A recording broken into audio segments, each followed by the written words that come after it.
마태복음 24장 42절 같이 읽겠습니다. 시작.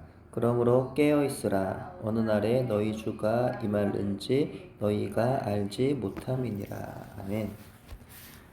예수님은 우리에게 깨어 있어라, 깨어 있으라 말씀하십니다. 그렇다면 깨어 있는 것은 무엇을 의미하는 것일까요? 혹자는 이 말씀에 문자 그대로 순종한다고 하여 자는 시간을 줄여서 깨어 있는 시간을 많게 하는 사람도 있다고 하는데, 이것이 그럼 그런 의미인 걸까요? 깨어 있는 것은 세상의 유혹으로부터 마음을 지키고 세상의 사고방식에 물들지 않는 것을 의미합니다.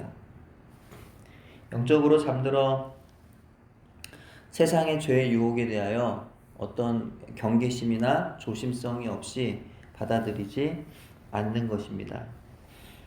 이 시대 유혹에 빠지지 않도록 자신의 마음을 지키고 방심하지 않는 것입니다. 깨어있는 것이란 적극적으로는 하나님의 기뻐하시는 뜻 안에서 올바르게 살아가는 것입니다. 하나님의 말씀을 의지하여 그 말씀에 따라 살아가는 것을 의미합니다. 내 안에 말씀이신 예수 그리스도의 영을 받아들여 그 말씀에 내 삶을 비추어 보고 말씀에 합당한 삶을 살아가는 것을 의미합니다.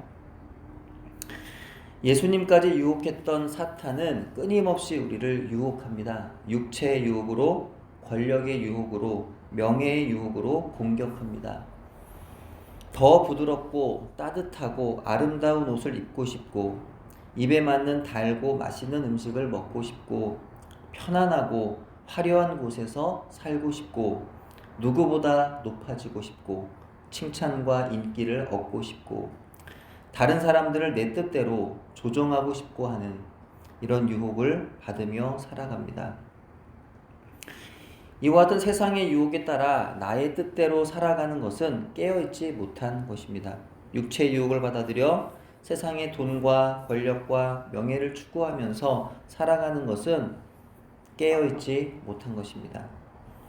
그러나 깨어있는 사람은 육체의 모든 욕심을 따라 사는 것이 아니라 하나님의 뜻에 따라서 사는 것입니다.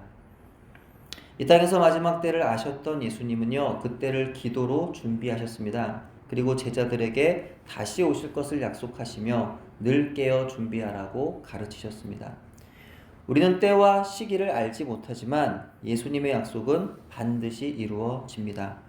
그렇게 우리는 약속대로 다시 오실 예수님을 기다리며 항상 깨어 준비하는 사람이 되어야 합니다. 깨어 준비한다는 것에 대해서 예수님은 구체적으로 두 부류의 사람을 예로 들어 설명해 주셨습니다. 첫째, 깨어 준비하는 사람은 마치 도둑이 어느 시각에 올 줄을 알고서 도둑이 집을 뚫고 들어오지 않도록 깨어서 준비하는 집주인과 같다고 하셨습니다. 둘째, 깨어 준비하는 사람은 주인이 맡긴 하인들을 잘 통솔하면서 제때에 양식을 내주어 주인이 돌아올 때까지 맡은 일을 잘 수행하는 것과 같다고 하셨습니다. 반대로 도둑이 언제 올지 알 수 없다고 준비하지 않으면 도둑이 올 때에 집이 뚫려 재산을 모두 빼앗길 것이고, 주인이 늦게 온다고 친구들 집으로 불러 술잔치를 벌인다면 주인이 왔을 때 벌을 받게 되더라는 것입니다. 그리고 예수님의 비유의 말씀은요, 마치 도둑처럼 언제 올지 알 수 없는 신랑을 기다리던 10명의 처녀 이야기로 이어집니다. 이 비유의 말씀은 더디 오는 신랑을 기다리던 10명의 처녀들 가운데 어리석은 5 처녀는 기름을 준비하지 못하였고 지혜로운 5 처녀는 기름을 준비했다는 것입니다. 이때 기름을 준비하지 못한 5 처녀들과 달리 기름을 준비한 5 처녀는 깨어 있었던 것입니다. 계속해서 달란트 비유의 말씀이 이어지는데요. 달란트 비유는 주인이 맡긴 일에 대하여 충성한 종들과 주인이 맡긴 일을 소홀히 하였던 종에 대한 이야기입니다. 종 앞에 보면은 깨어 있다는 것은 주님이 오시는 날까지 혹은 주님을 만나는 그날까지 기다리되 하나님의 뜻대로 주님이 기뻐하시는 삶을 살아가면서 잘 기다리는 것이라고 정의할 수 있을 것 같습니다.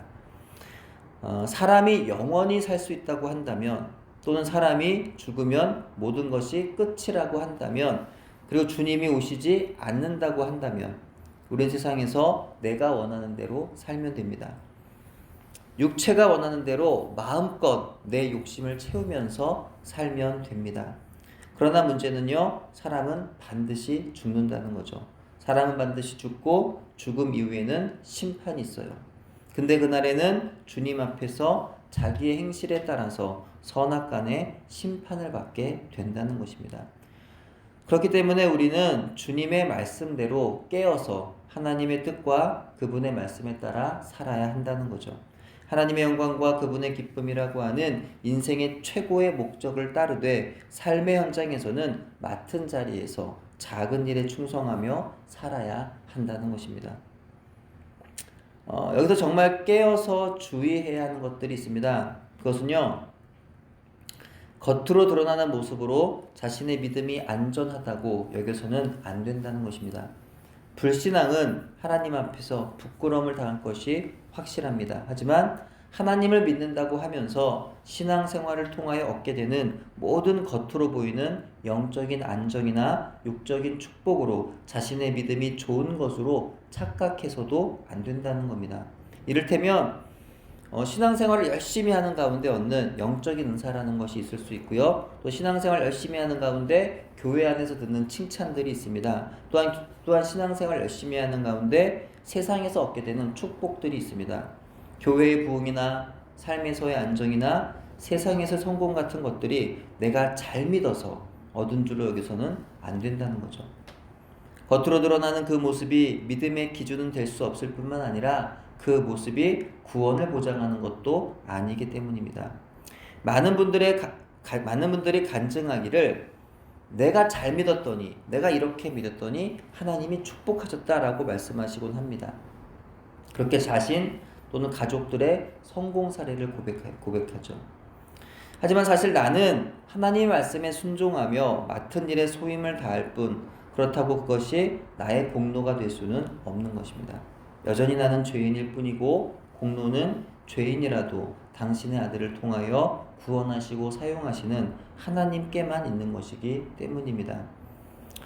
다시 오실 예수님을 우리는 기다려야 합니다. 기다리되 잘 기다려야 합니다. 잘 기다리는 것은 깨어서 기다리는 것입니다. 깨어서 기다리는 것은 세상의 유혹을 따르는 것이 아니라 하나님의 뜻을 따르는 것입니다. 하나님의 뜻을 따르는 것은 주님의 말씀대로 반드시 주님이 오실 것을 알고 기다리되 그 때가 더디더라도 끝까지 믿고 기다리는 것입니다. 기다리되 내 삶의 자리에서 맡은 일에 충성을 다하는 것입니다. 충성을 다하되 그것마저도 나의 자랑과 공로가 되지 않도록 항상 자신을 살펴야 하는 것입니다. 이와 같이 깨어서 기다림으로 주님 오시는 마지막 날에 주님께 칭찬과 상을 받는 여러분 되시기를 주님의 이름으로 축원합니다. 기도합니다. 하나님 아버지 감사합니다. 오늘도 우리를 주님이 오시는 그날을 기다리는 거룩한 신부로 준비하게 해 주시니 감사를 드립니다. 부족하고 연약한 자로 또 세상을 살아가지만 하나님 우리에게 주신 그 약속을 기억하는 저희들 되게 해주셔서 때로는 힘들고 때로는 그날이 길게 느껴지더라도 하나님 믿음으로 끝까지 잘 기다릴 수 있는 우리 모두가 되기를 소망합니다. 하나님 무엇보다 우리 안에 세상을 향한 유혹, 또 내 마음과 생각에 일어나는 모든 유혹들을 내어버리게 해주시고 오직 하나님의 뜻에 따라 하나님의 말씀에 따라 살아갈 수 있는 믿음의 사람들 될 수 있도록 축복하여 주옵소서. 끝까지 믿음으로 기다리되 맡은 일에 충성을 다하게 해주시고 나의 그 충성이 나의 공로나 자랑이 되지 않도록 오직 주님만 영광 받으시는 인생이 되도록 하나님 축복하여 주시옵소서. 감사드리오며 예수님 이름으로 기도합니다. 아멘.